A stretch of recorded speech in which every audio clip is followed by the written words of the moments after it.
इथं म्हणजे ज्ञानोबारायांनी समाधी घेतली आळंदीला, हा सोपानका घेतली सासवडला, आणि मग निवृत्तीनाथांनी घेतली त्र्यंबकेश्वरला, आणि मुक्ताबाईने इथं अदृश्य झालेले आहेत. हा आदिशक्ती माये. आज आम्ही आलेलो आहोत मुक्ताईनगरला. ज्ञानेश्वर महाराजांची बहीण मुक्ताई इथं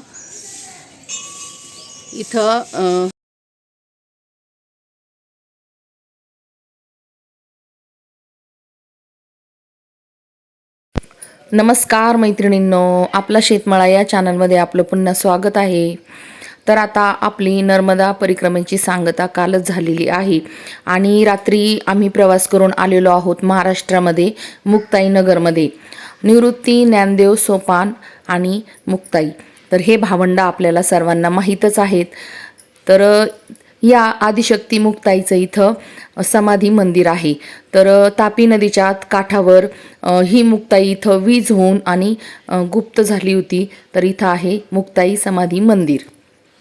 माझी मुक्ताई मुक्ताई 10 वर्षाचं करू, चांग देव योगियान तिले मानिले गुरु.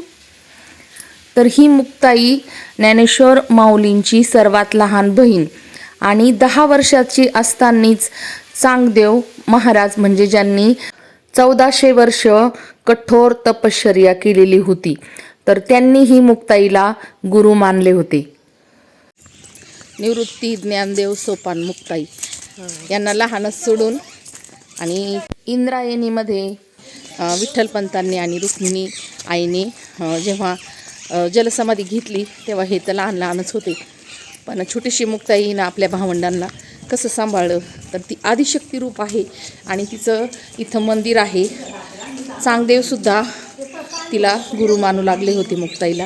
आणि इथं तापी नदीच्या काठावर हे मंदिर, सुंदर असं मंदिर बांधलेलं आहे. खूप सुंदर असा परिसर आहे. आणि तापी नदीचं पात्र दाखवते. हे पहा तापी नदीचं पात्र. तर आम्ही आलेलो होतो स्नान करायला, पण थोडंसं पाणी आतमध्ये गेलं आणि गाळा असल्यामुळं आम्ही नळावरच आंघोळी केल्या सगळ्यांनी. मस्त मोठी, पण मग किती मोठी नदी आहे तापी. हां, चांगदेव पण गाव आहे की इकडं. मग चांगदेव महाराजांनी पण मुक्ताईला गुरु मानलं होतं ना. हा, इरून वड्याली नाही ते चांगदेव महाराज समाधी 1400 वर्ष 1400 वर्ष तपश्चर्या करून 10 वर्षाच्या मुलीला गुरु मानलं. आहे का नाही चांगदेवांनी. मालिका चालू आहे ना त्याच्यात भारी. आहे ना ग गायत्री. आमच्या गायत्री बरोबर आमची छान अशी नर्मदा परिक्रमेची यात्रा झाली आणि गायत्रीची पण मस्त अशी लहानपणीची यात्रा झाली. पहा नर्मदा परिक्रमेची. कसं वाटलं ग तुला? एकदम छान. एकदम छान. परत येणार का? डबल येणार ना. गायत्रीने खूप सगळ्यांना मदत केली बरं का. मस्त लहान आहे पण तिने सगळ्यांना मदत केली. तर चला आता आम्हाला चहा घ्यायचा आहे, अजून दर्शन घ्यायचं आहे. तर म्हटलं चला सकाळी सकाळी दाखवावं तुम्हाला. तर सकाळी सकाळी तापी नदीच्या तीरावर आलो होतो आणि तापी नदीचं स्नान करायचं होतं, पण खाली गाळा असल्यामुळं आम्हाला महाराजांनी काही जाऊन दिलं नाही तापी नदीमध्ये. तर मग आम्ही नळावर स्नान केले सगळ्यांनी आणि आता मुक्ताईचं दर्शन घेतलं आहे.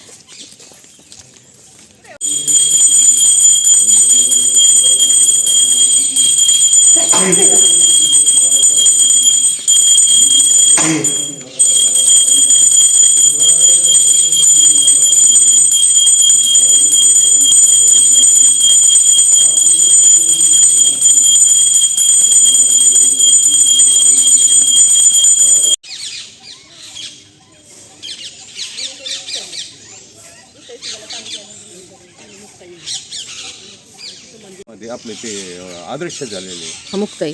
हा, इथं म्हणजे ज्ञानोबारायांनी समाधी घेतली आळंदीला, हां, सोपानका घेतली सासवडला, आणि मग निवृत्तीनाथांनी घेतली त्र्यंबकेश्वरला, आणि मुक्ताबाईने इथं अदृश्य झालेले आहेत. हा, आदिशक्ती माये. म्हणजे ते समाधी नाही घेतली त्यांनी, अदृश्य झालेले. जशी वीज कलकडे होती ना त्या पद्धतीनं तापी नदीच्या तीरावर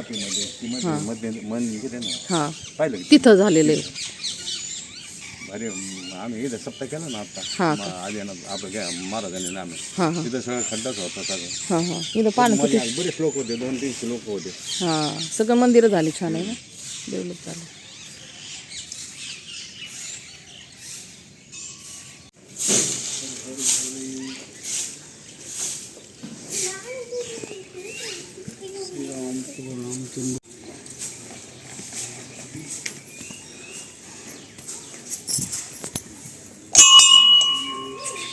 ओम नमः शिवाय ओम नमः शिवाय हर हर भोले नमः शिवाय ओम नमः शिवाय ओम नमः शिवाय. म्हणजे हे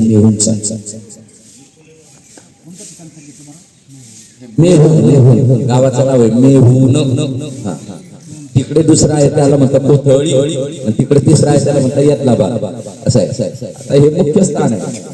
परशुरामाने मारिला बाणास, परशुरामाने इथं बाण मारलेला, मार्कंडेय ऋषींनी तप केलेलं, सोमेश्वराचं अधिष्ठान, हे सर्व जे नामदेव महाराजांनी वर्णन केलं की सर्वची सर्व चिन्ह, सर्वची सर्व पुरावे, सर्वची सर्व लक्षणे इथंच आहे. हो आणि इथे संगम आहे पुढे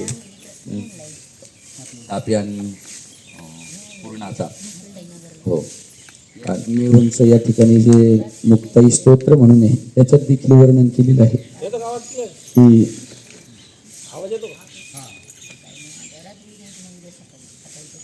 ऐका, आपली यात्रा, आपली परिक्रमा छान संपन्न झाली.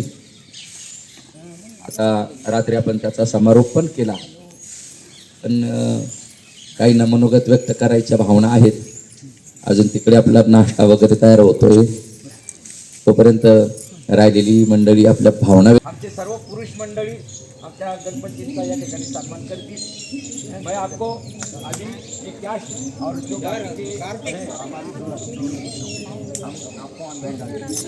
कार्तिक फोटो काटना. हमने क्या किया, सबसे 200 आपको ये बच्चे दे रहे.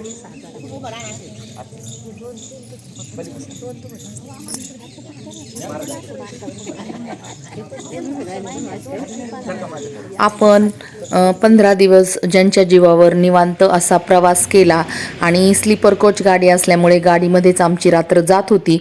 तर अशा गणपतजी यांनाही खूप खूप अभिनंदन दिले आणि त्यांनाही टिप्स दिले आम्ही. आणि जे आपले आचारी भाऊ होते तर त्यांनी कशाचीही कमी पडू न देता सर्वांना छान असं जेवण 15 दिवस सकाळ संध्याकाळ पुरवलं. त्यांचंही अभिनंदन इथं केलेलं आहे. साधारण 11 वाजता नाश्ता करून आम्ही मुक्ताईनगरमधून निघालेलो आहोत आणि आता आपण चाललेलो आहोत घरी. तर आता घरी कधीपर्यंत पोहोचू हे माहीत नसल्यामुळं एका ठिकाणी मंदिर, श्रीकृष्ण राधाकृष्णाचं सुंदर असं मंदिर आहे. तर या मंदिरामध्ये आम्ही थांबलेलो आहोत. इथं आचारी भाऊ करणार आहे स्वयंपाक. छान मस्त डोंगरातला असा परिसर होता आणि राधाकृष्णाचं मंदिर तर खूपच सुंदर होतं.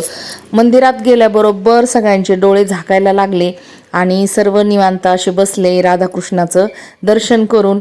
पण आता गहिनीनाथ महाराज आढाव करणार आहेत प्रवचन. तर सर्वांनी मस्त असं त्यांच्या तोंडून प्रवचन ऐका. तर आता मंदिराचे कपाट बंद होणार आहेत कारण वाजलेले आहेत 12. तर 12 वाजता या मंदिराचे कपाट बंद होत असतात. तर त्यामुळं आता आपण करणार आहोत प्रवचन. किमपि तत्त्वमहं न जाने, असं भगवान परमात्माच्या त्या ठिकाणी सौंदर्याचं वर्णन केलेलं आहे. अशी गोड असणारी मूर्ती या ठिकाणी आहे. एक रामदेव महाराजांची मूर्ती आहे, एक भगवान भोलेनाथाची मूर्ती आहे की ज्यांचं स्वरूपच आहे कर्पूर गौरम करुणावतारम संसार सारम भुजगेंद्रहारम सदा वसंतं हृदयारविंदे भवं भवानी सहितं नमामि. ज्यांचा वर्णन करताना त्यांचा गौर वर्ण आहे, कर्पूर गौरम करुणावतारम. जायच्या दिवशीचं शेवटचं भोजन पिठलं भाकरी मस्त आंब्याच्या बनात.